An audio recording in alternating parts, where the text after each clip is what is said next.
la notoriété qui va avec aussi l'équipe de France, etc. Comment est-ce que ça se vit? Comment on la découvre quand on commence à être reconnu dans la rue, que ce soit à Bourgoin ou à Clermont? Est-ce que c'est facile à vivre? Bah, déjà, c'est agréable d'être reconnu, bien sûr. Bien sûr, c'est quand il y a un gamin qui vient dans la rue, qui demande un autographe, ou à l'instant une jeune fille qui m'a demandé si j'étais bien Julien Pierre, et elle m'a demandé de faire la bise parce que c'est son anniversaire. Voilà,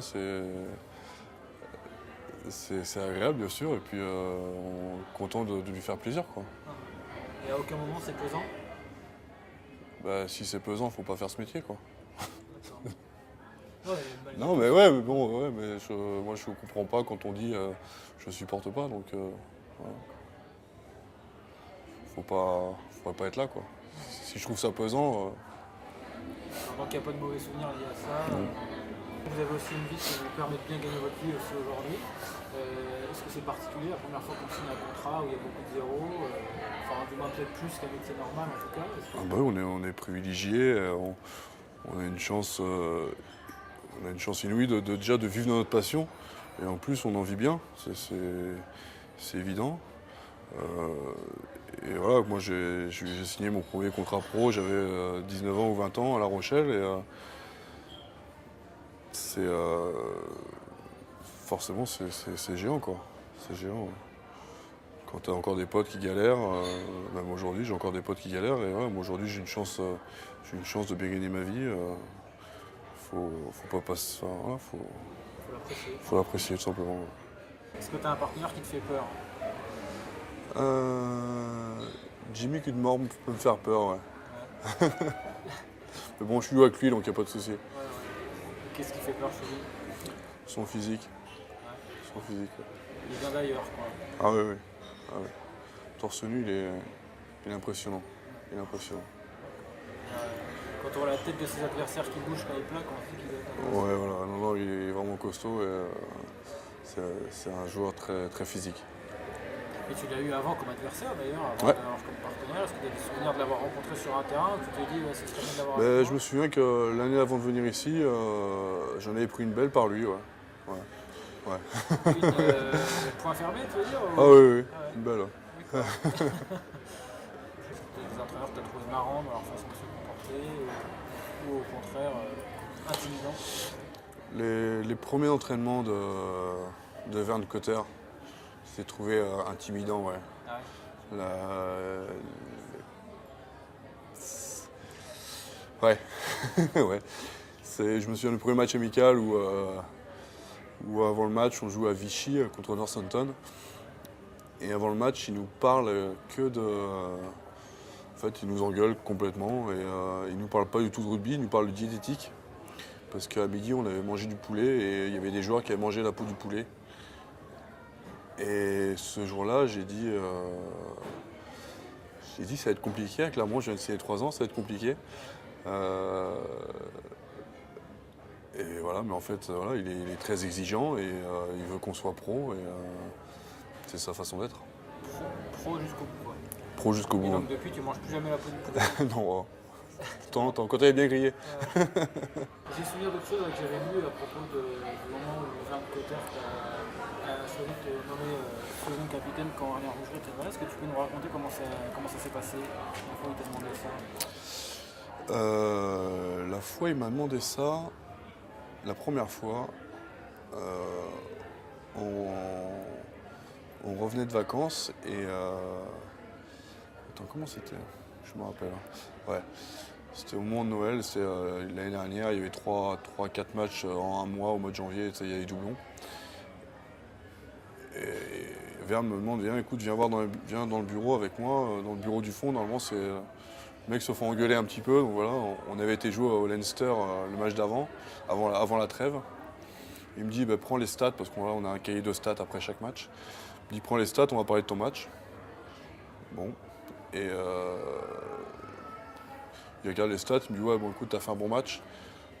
Maintenant, est-ce que tu veux être capitaine contre Brive? Voilà, tout simplement. Et, bon, j'avais dit oui, bien sûr. Mais bon, au départ, je pensais que j'allais me prendre une belle avoinée, mais non. D'accord. Et ça t'a surpris qu'il te demande à toi? Oui, oui, sur le coup, ouais, ça m'a surpris, bien sûr, mais parce que voilà, il y a un nombre incroyable de leaders dans l'équipe, mais j'étais aussi très fier qu'ils me demandent à moi, hein. Et est-ce que tu as conscience quand tu es capitaine que tes partenaires t'écoutent particulièrement dans le vestiaire avant match et peuvent, parce qu'on a discuté tout à l'heure avec certains qui parlaient des Ouais. discours qui pouvaient être marrants, et tu le sais ça Oui, oui, je sais, je sais. La dernière fois que j'étais capitaine à Clermont, c'était au mois de janvier, je crois. Je sais plus ce que je dis avant le match et je lève les yeux. J'avais Julien Bonner qui avait le sourire jusque-là. Et voilà. Donc j'ai vite dit, bon, écoute, on arrête, c'est bon, c'est fini. Et voilà. Chacun sait ce qu'il fait. Voilà.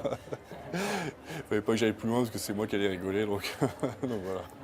Ouais, on sent quand même qu'aujourd'hui dans le rugby pro, chacun sait ce qu'il a à faire, qu'il n'y a pas forcément besoin de remonter les points de vue. Oui, non, voilà, il n'y a plus besoin, je pense, de se taper la tête contre les murs, comme, entre guillemets, comme on faisait un petit peu avant, parce que voilà, le match est préparé pendant une semaine, la stratégie est mise en place, chacun sait ce qu'il a à faire, on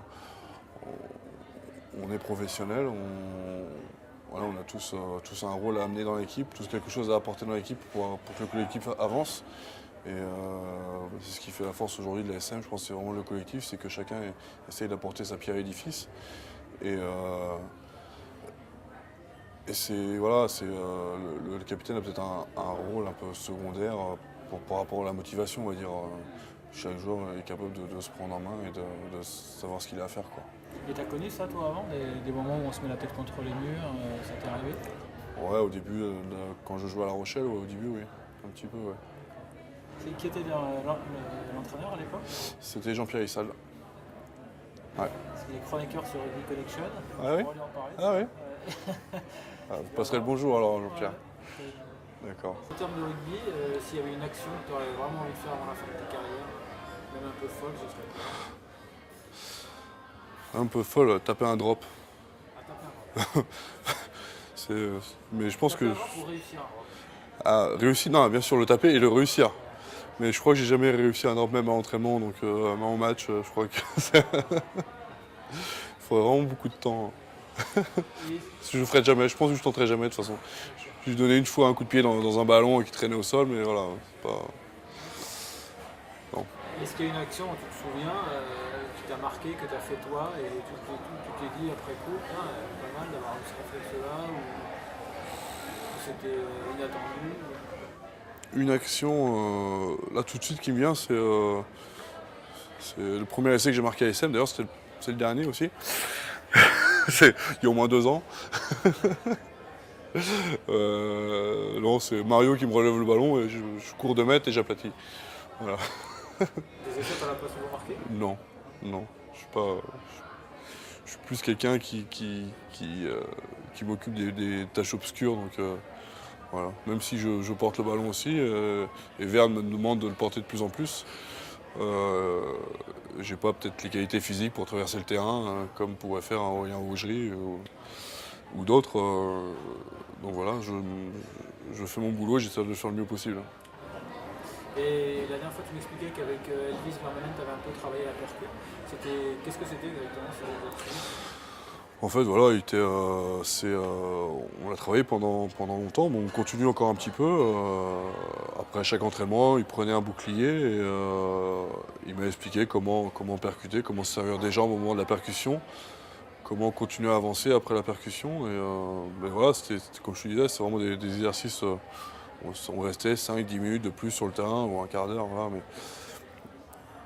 et sans prendre d'élan forcément. Et il m'expliquait, voilà, traverser le bouclier quelque part, quoi. C'est vrai que lui, là, il semble avoir ça très naturellement. Oui, voilà, donc autant prendre conseil aux gens qui maîtrisent, quoi, avec les gens qui maîtrisent. Et est-ce que tu penses que ce que tu as travaillé aujourd'hui, tu l'as intégré au point que ça devient un réflexe quand tu percutes?